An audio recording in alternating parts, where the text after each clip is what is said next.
Okay, so this is Telegraph Road in Michigan. July 30th is when I took this. I was just driving down the road, and yeah, I seen this cloud up in the sky, and it's got a rainbow in it. It's pretty weird. I've been looking at the chemtrails, and I've been listening and starting to understand what all this stuff's about. I think that might be HARP frequency. I could be wrong. Anyway, this persisted in the air for probably an hour to an hour and a half after I realized or recognized it in the sky. So that day was full of a lot of weird weather anomalies, and I'll show some other clips, but yeah, definitely pretty wild. Rainbows in the sky, man.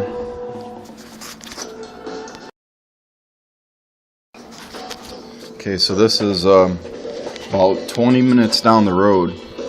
I'm looking at some really low altitude, very eerie looking, chemtrail type looking cloud formation. This is traveling from south to north, and very strange, just an eerie the way these things were flying. They were flying pretty quick through the sky here.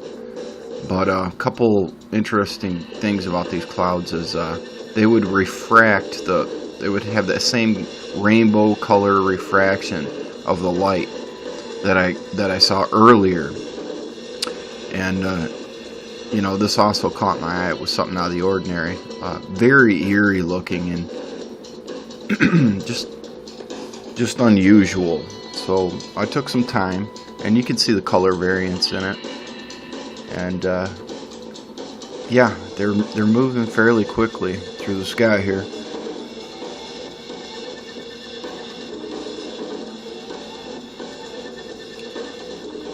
Thick, ghost-like, just nasty.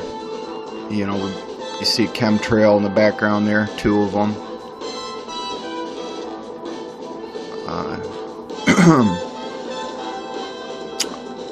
But you get that color refraction was one thing,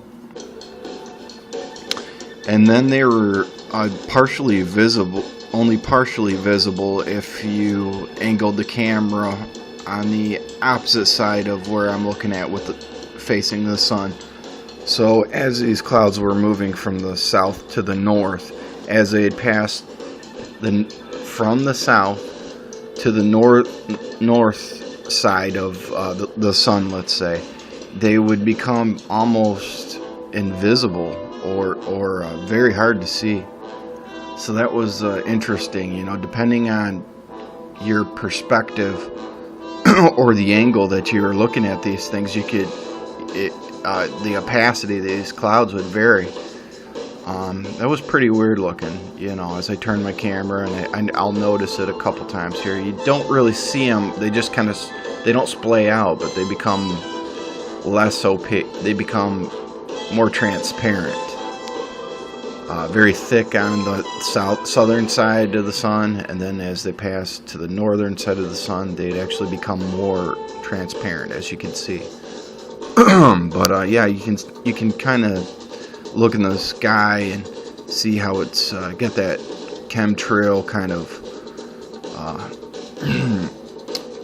it's smoky, smoke like just shit in the air.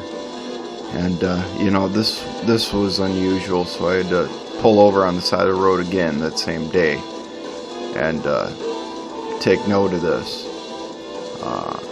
You know, it's not a completely crazy, whacked out looking thing, but you know, these things were expanding, by the way, as I was videotaping all this. The clouds and everything were actually expanding and growing, as these chemtrails seem to do, and at a pretty surprising rate. I mean, this has only been, what, 3 minutes into videotaping, and it went from these little teeny clouds, and they really start expanding outward, and it's pretty amazing how they can just blanket the sky with this stuff. And it makes me wonder if you can use these frequencies in order to keep these things in the air or manipulate them or spread them out or whatever they may do.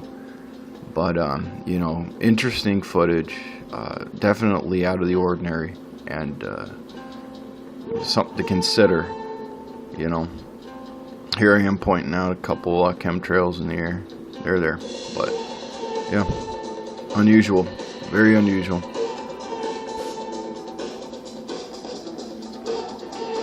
They were low altitude, and those cumulus clouds up there were way higher altitude, and they're moving at a pretty darn good rate there through the sky. Just, you know.